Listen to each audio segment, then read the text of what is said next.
Hello friend आप सभी को मेरे चैनल पे बहुत बहुत स्वागत है। तो फ्रेंड, आज का जो वीडियो है वो खासकर गर्भवती महिलाओं के लिए है। तो आज हम इस वीडियो में जानेंगे कि फीटल डिस्ट्रेस क्या होता है और इसका क्या क्या कारण हो सकता है। उसके बारे में एक महत्वपूर्ण जानकारी आज हम आपसे साझा करने जा रहे हैं। और फ्रेंड, हमेशा की तरह मैं आपसे रिक्वेस्ट करता हूँ, कृपया वीडियो को जरूर सब्सक्राइब करें और बेल आइकन को जरूर दबाइए।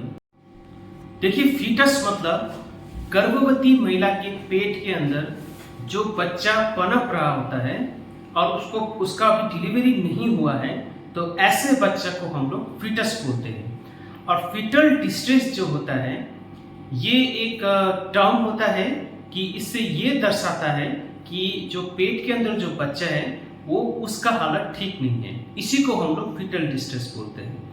तो देखिए, इसका सबसे प्रमुख कारण ये होता है, अगर जो फीटस को अगर सही मात्रा में ऑक्सीजन ना मिले या फिर ऑक्सीजन की कमी हो रहा होता है, तो उस समय या फिर बच्चा को सही ढंग से ऊर्जा नहीं मिल रहा है, तो ऐसे परिस्थिति में को हम लोग फीटल डिस्ट्रेस बोलते हैं।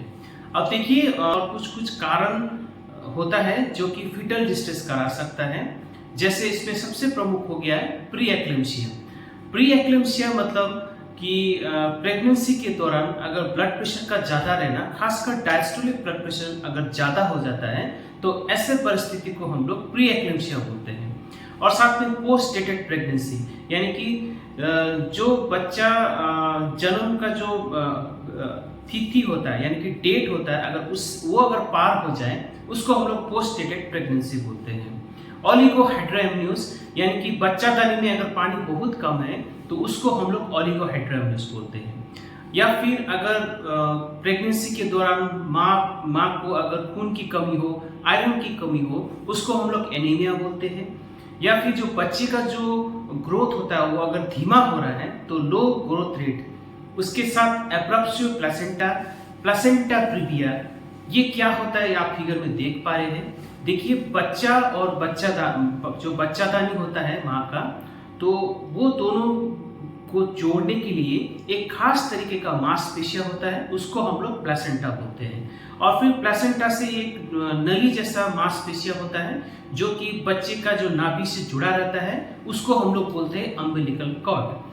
अब उसके साथ साथ अम्बिलिकल कॉर्ड कंप्रेशन, यानी कि जो अम्बिलिकल कॉर्ड जो होता है, अगर बच्चे का गला में घेरा बना के गला को दबा रहा होता है, उसको हम लोग बोलते हैं अम्बिलिकल कॉर्ड कंप्रेशन। तो ऐसे परिस्थिति में फीटल डिस्ट्रेस होने का संभावना ज्यादा रहता है। अब देखिए, फीटल डिस्ट्रेस को पहचानने के लिए बहुत सारा हमारे पास तकनीकें हैं, लेकिन दो ऐसे प्रमुख जो तरीका है जो मैं आपको बताऊंगा।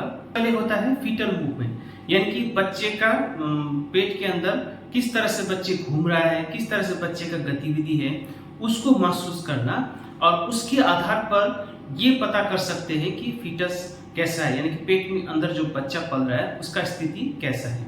और दूसरा है बच्चे का दिल की धड़कन सुन के, बच्चे का दिल की धड़कन 1 मिनट में कितना बार धड़कता है, उसके जरिए हम लोग फीटल डिस्ट्रेस को पता लगा सकते हैं।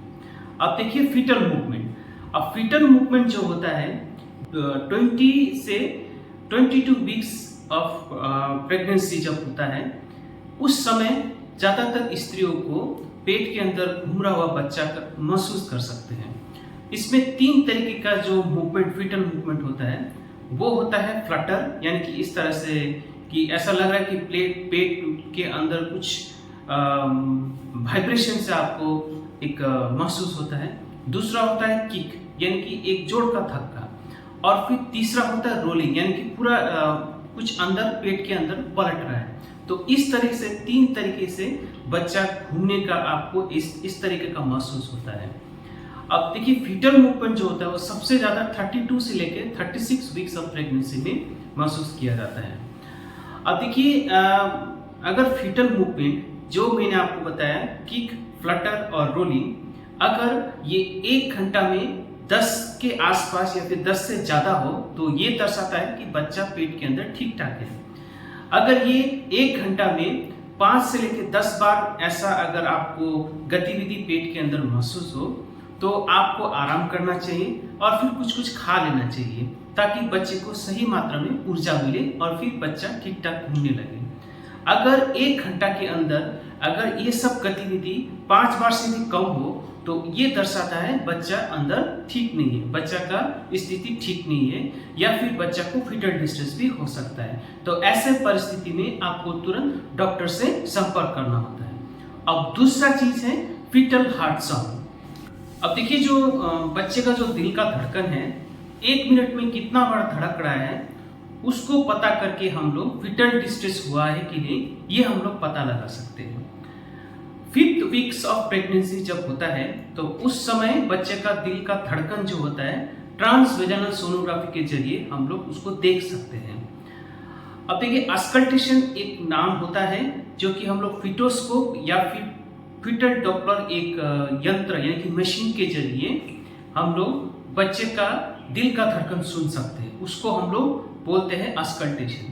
और ये 16 वीक से लेके 22 वीक्स ऑफ प्रेगनेंसी में आसानी से ये फीटल डॉपलर हो या फिर फिटोस्कोप के जरिए हम लोग सुन सकते हैं। अब देखिए जो नॉर्मल जो दिल का धड़कन जो बच्चे का 1 मिनट में 110 से लेके 160 160 पर मिनट होता है और इसमें 10 से लेके 20 प्लस माइनस वेरिएशन होता है।